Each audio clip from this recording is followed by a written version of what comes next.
Hello guys, welcome back to our channel. ഇന്നൊരു back to school video ആണേ. രാവിലെ എണീച്ച് ഇങ്ങനെ ഇരിക്കുവാണോ, പല്ല് തേക്കാനും വയ്യ, ഉറക്കവും വരുന്നു. പല്ല് തേച്ചുകൊണ്ടിരിക്കുകയാണേ.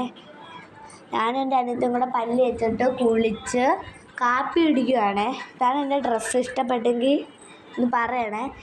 അപ്പം ബീഫ് കറി ആയിരുന്നു. ഇന്നലത്തെ കറി പിറ്റേന്ന് ചൂടാക്കി കഴിക്കാൻ ഗൈസ് അടിപൊളി ടേസ്റ്റ്. ഞാൻ എൻ്റെ ഇടയ്ക്ക് ക്യൂട്ട്നെസ്സൊക്കെ ഇട്ട് ഓവറായെന്ന് ഡൗട്ട്. ഇതാണ് എൻ്റെ സ്കൂൾ തിങ്സ്. ഇപ്പോൾ എൻ്റെ ഫൈനൽ ലുക്ക് ഇതാണ്. എൻ്റെ യൂണിഫോം ഇഷ്ടപ്പെട്ടെങ്കിൽ പറയണേ. എങ്ങനെയുണ്ട്, കൊള്ളാവോ? ഞങ്ങളങ്ങനെ സ്കൂളിൽ നിന്ന് പോകുന്ന വീഡിയോ എടുക്കാൻ പറ്റില്ല, തിരക്കായിരുന്നു. തിരിച്ച് വരാൻ നേരത്ത് അവിടെ ഭയങ്കര തിരക്ക്. ആ വീഡിയോ ആണ് നിങ്ങളിപ്പോൾ കാണുന്നത്. പിന്നെ നമ്മൾ ആട്ടോയ്ക്കകത്താണ് ഞങ്ങൾ പോകുന്നത്. ആട്ടോയ്ക്കകത്ത് കയറുന്ന ഒന്നും എടുക്കാൻ പറ്റിയില്ല. പിന്നെ ഞങ്ങൾ നേരെ ഒരുങ്ങി ട്യൂഷന് പോവുകയാണ്. ട്യൂഷൻ എൻ്റെ അനിയത്തി എൻ്റെ കൂടെ ട്യൂഷന് വരുന്നത്, അതിൻ്റെ ഒരു സന്തോഷം എനിക്ക്. നമുക്ക് നാളെ തൊട്ടൊക്കെ ട്യൂഷനായി, ഇങ്ങനെ പോകണമെന്ന് പറഞ്ഞ് വാശി പിടിച്ച് സന്തോഷിച്ച് പോവുക എൻ്റെ അനിയത്തി ഉള്ളതിനെ കൊണ്ട്. 5-6 ദിവസം കഴിയുമ്പോൾ മടുക്കും. ഇതാണ് എൻ്റെ ട്യൂഷൻ വീഡിയോ ഇഷ്ടപ്പെട്ടാൽ ലൈക്ക്, ഷെയർ, സബ്സ്ക്രൈബ് എല്ലാം ചെയ്യണേ. ഇന്നത്തേക്ക് ഇത്രയേ ഉള്ളൂ. ബൈ.